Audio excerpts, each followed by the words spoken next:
This is crazy for the San Jose Sharks as we get closer and closer to draft time, and with the Sharks officially landing the number 2 overall pick, GM Mike Grier spoke out about what he plans to do with it, and what he said has some Sharks fans up in arms. We got to dive into Mike Grier talking about the possibility of moving the pick and what he would need to get back for, plus the targets at that number 2 spot and whether it even be worth it. But we also have to dive into a nice little note on a former Shark. A bunch of great stuff coming up on this episode of Sharks Digest. But before we get into the video, quick reminder, over 60% of you watching are not subscribed. And hey, you guys loved the last video talking about the draft. Hope you loved this one just as much. And if you haven't hit that free button down below, do it now. We got content coming all off season long. Mark, let's just start with a nice little fun note here, and it has to do with Sharks legend Joe Thornton. Jumbo Joe, congrats Jumbo. He's been named to the quarter century team, and honestly, if he was left off, it would have been the snub of a lifetime. Let's just be honest. Look, we don't need to dive into what Joe Thornton's stats exactly are. We all know how great he was for the San Jose Sharks, and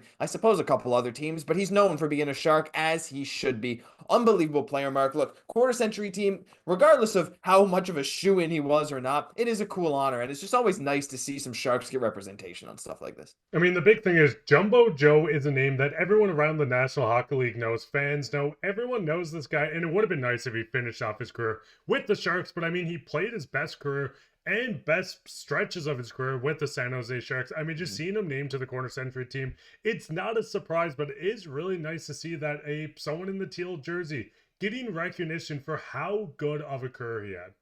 Yeah, man, like, miss those days sometimes, but hey, you know what? The future is extremely bright. Just had to start on that. Now, I never got to see him score those 4 goals in the game. Let's move on to the NHL draft. And look, there's a lot of talk now, Mark, about what to do with San Jose's number 2 overall pick. Of course, the Islanders getting number 1.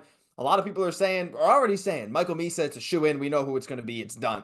Maybe the case, maybe not. There's some talk of the Islanders taking James Higgins, but what does Mike Grier have to say about it? Well, he came out recently and said he is open to moving the 2nd overall pick. Same thing he said at exit interviews. He said, I definitely have an open mind to it. I always have to be open to anything that we think can make us a better hockey team and organization. And before we dive into, again, the likely players that we're talking about picking and, see, he'd shed some light on what kind of package he'd be looking for as well. What do you think about this quote, Mark? Now, I know Mike Grier, he's a guy, he was listening last year. He shut down all the offers. But right now at the number 2 spot in a draft that, according to a lot of people, have a pretty clear top 2 where it gets really murky after that, how do you feel about the possibility of San Jose moving this pick? And in your mind, would that even be worth it? I think you would have to get an overpayment. I mean, number 2, you're going to get a top-end talent. Like you said, there's 2 guys in this draft that are must-hit prospects. We're going to see the Islanders, or they should end up taking one of these guys. The Sharks get the 2nd one, and I don't think either team loses, but looking down the list, Josh, there's a lot of teams below them that could be in the race to get this top-end talent pick. And I don't know if it's going to be worth it unless you're getting something like a prospect. They're a pick in the top 6 and maybe even more. But going back to it, I don't know if you want to risk passing up on one of these guys just to get some extra pieces unless you're dead certain that the guy you want to take is going to be there after. That's a fantastic point, right? And leave your guys' thoughts down below on, would you even be open to moving this pick? And I do love that Mike Grier is kind of like, listen, I got to listen to everything. That's my job as a GM, for sure. But just like tossing that out there, maybe it'll field some offers. I don't know. But regardless, Mark, again, looking at these top 2 guys, they're guys you're going to hear a lot when we talk about the draft right now. And it's Michael Misa with 62 goals in 65 games, 134 points. And of course, Matthew Schaefer, the guy that would be the best fit for the Sharks, who we would have picked 1st overall. I'm almost sure. He only turns 18 in September. That's the most impressive part about him. His skill set for his age, one of the youngest guys in the entire draft, might be the youngest guy in the draft. Insane skill. So like you said, Mark, when we're talking about these 2 guys, here's a scenario for you. If the Islanders pick James Higgins at 1, do you take Matthew Schaefer? Or do you maybe see if Chicago wants to move up, right? This is the kind of stuff, because depending on what the Islanders do, this could shake up the possibilities for the teams below you wanting to trade up. And again, if San Jose, or say Matthew Schaefer even goes 1, and San Jose's maybe not sold on Misa and they have someone else for some reason, I'm just saying, I think these 2 guys make a ton of sense, but if you're talking about maybe getting a more established NHL player plus some extra draft picks, it does start to get a little more tempting. And I know a lot of Sharks fans are saying maybe now this is the time we trade for another young star. I know the name of Noah Dobson's one that comes up a lot, but do you think it's worth it at this stage in the rebuild, this early, if another team was to overpay to get your Misa or Schaefer, is that even something you would entertain? I guess Mike Grier is, but it's really hard for me to say that I would too. In my opinion, it's going to come down to, listen, if Matthew Schaefer is taken number one and you're looking at the team with all your top end talent, Celebrini's there, Will Smith, just scratching the surface of these guys, and you're not sold on Misa being better than some of the guys like James Hagan and few names behind him, maybe sure, go down, trade down if you can move down to 4, 5, 6. If you can get a lot of value for these guys going into the next couple of picks, if 4 and 5, as I said, sure, yeah, go for it. But I do think if Misa's there, if Schaefer's there especially, you have to take one of these guys, in my opinion. Josh, I don't know, do you think there is a good enough package? Obviously, you could offer 10 first-round picks, and you have to say yes, but if Schaefer's on the board, I don't see a world where Mike Grier can move on from this pick. No, and I don't think he would. Again, like you said, unless it's a gross overpayment. Now, there's some teams that might be in the position to do that, but at the end of the day, it's like they'd have to be in a specific spot. I just don't see it happening. But look, Greer even shed some light into what he would want in return. And hearing what he said, it kind of makes some sense. And look, if there's a package out there that someone presents us, well, look, we'll have to think it through and see if it makes sense for us to do so. I'm always trying to be open-minded to things like that. And he said, like, unless it's a Herschel Walker type of deal, like you might not swing for the fences here.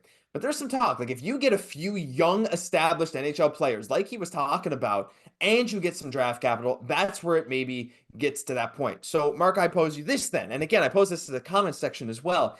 If we're talking like multiple guys who are maybe in their early 20s who are already established NHL players, maybe not quite to the level of Will Smith, Macklin Celebrini, but what if you can get two guys with that like top 6 upside plus plus like a good first round pick and another first round pick? That's where I start to question it because again, like as much as you can be sure about prospects, be certain that they're going to be amazing. Like you watch Misa play, that dude's going to be a 30-goal scorer in the NHL. You feel ultimately certain. Matthew Schaefer looks to be a guy who's going to change the game every time he steps on the ice. One of these dynamic young defensemen that we're seeing more and more in the NHL these days. Cale Makar, Quinn Hughes, Elaine Hudson, guys like that. Schaefer brings even more. He's 6'2", he's got size, he's dynamic, he's solid defensively, he's so much.